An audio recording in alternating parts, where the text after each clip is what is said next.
Hello students, Amitabh sir here. आज इस video में हम लोग पढ़ने वाले हैं essential elements of valid contract. पिछले लेक्चर में मैंने बताया था व्हाट इज कॉन्ट्रैक्ट, कॉन्ट्रैक्ट होता क्या है, कैसे बनता है, क्या क्या चीज चाहिए। आज हम लोग पढ़ेंगे कि एक वैलिड कॉन्ट्रैक्ट में क्या क्या चीज, क्या क्या एलिमेंट्स होना चाहिए। तो देखो, सबसे पहली बात कि ये अंडर सेक्शन 10 आता है, section 10 of the Indian contract act 1872। तो क्या क्या एलिमेंट्स होना चाहिए? सबसे पहले होना चाहिए ऑफर एंड एक्सेप्टेंस। आपको मैंने बताया था कि कभी भी आप कॉन्ट्रैक्ट करेंगे तो सबसे पहला चीज ऑफर होना चाहिए, ठीक है। जैसे विराट ने रोहित से कहा, will you purchase my house for ₹10 lakh, यानी विराट ने रोहित को ऑफर किया।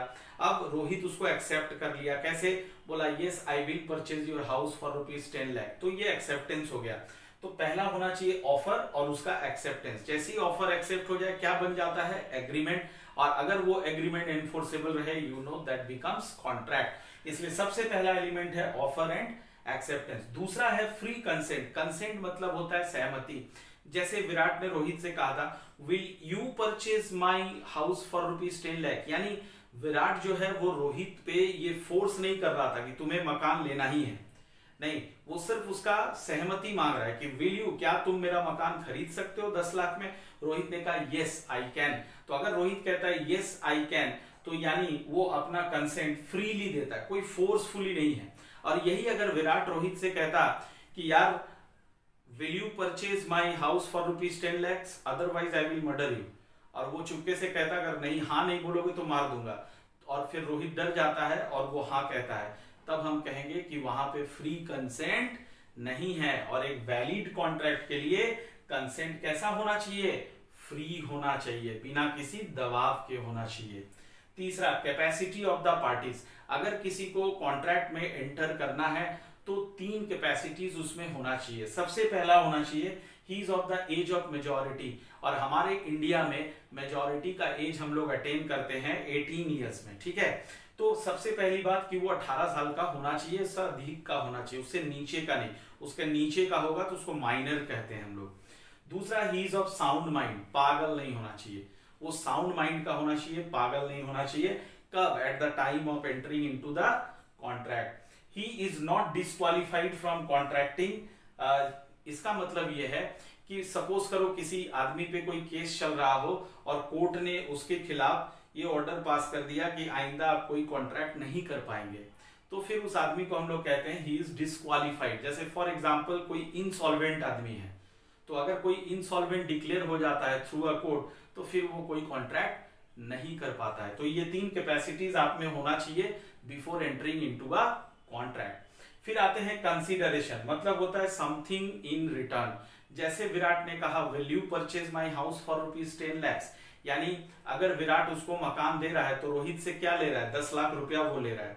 तो वो जो 10 लाख रुपया ले रहा है in return of house, that becomes consideration. और वो कंसीडरेशन आपके कॉन्ट्रैक्ट में नहीं रहेगा तो आपका कॉन्ट्रैक्ट वैलिड नहीं कहलाएगा। तो कंसीडरेशन मस्ट बी देयर। और फिर देखिए वो कंसीडरेशन कैसा कंसीडरेशन होना चाहिए? लॉफुल कंसीडरेशन होना चाहिए एंड लॉफुल ऑब्जेक्ट होना चाहिए आपके कॉन्ट्रैक्ट का।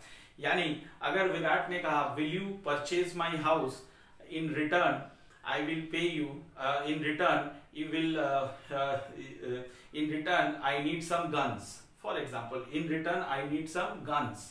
तो अब देखो इसमें क्या है कि विराट कह रहा है कि यार तुम मुझे कुछ गन्स दे दो, उसके बदले मैं तुम्हें मकान दे दूंगा। तो ये इलीगल बात है।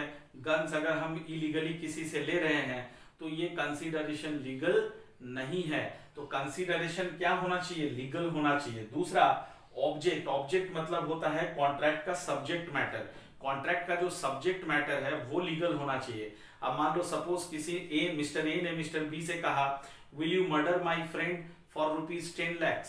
तो देखो यहाँ पे कॉन्ट्रैक्ट का जो सब्जेक्ट मैटर है वो इलीगल है, मतलब उसका जो ऑब्जेक्ट है वो इलीगल है, फिर वो कॉन्ट्रैक्ट नहीं कहलाएगा, वो एसेंशियल एलिमेंट्स में नहीं आता है। उसके बाद आप देखिए number 6, not expressly declared to be void. यानी कुछ कॉन्ट्रैक्ट्स, कुछ एग्रीमेंट्स ऐसे होते हैं जो पहले से ही वॉइड डिक्लेयर्ड किया हुआ रहता है। वॉइड मतलब अनएनफोर्सेबल बाय लॉ, यानी अगर अगला पार्टी आपके साथ धोखा भी कर दे तो आप उसके खिलाफ कोर्ट में केस नहीं कर सकते हो। जैसे आप किसी के साथ स्मगलिंग का कॉन्ट्रैक्ट करते हो, स्मगलिंग का एग्रीमेंट करते हो, तो ये पहले से ही वॉइड है। यानी अगर अगला पार्टी आपसे फ्रॉड कर दे तो आप कोर्ट में जाके क्या कहेंगे, जज साहब हमने इनके साथ स्मगलिंग का कॉन्ट्रैक्ट किया और ये आदमी धोखा दे दिया, उल्टे आपको जेल में भेज दिया जाएगा, है ना। तो ऐसा कोई भी एलिमेंट, कोई एग्रीमेंट नहीं होना चाहिए जो पहले से ही डिक्लेयर्ड है वाइड। तो ये आपने पढ़ा the essential elements of a valid contract.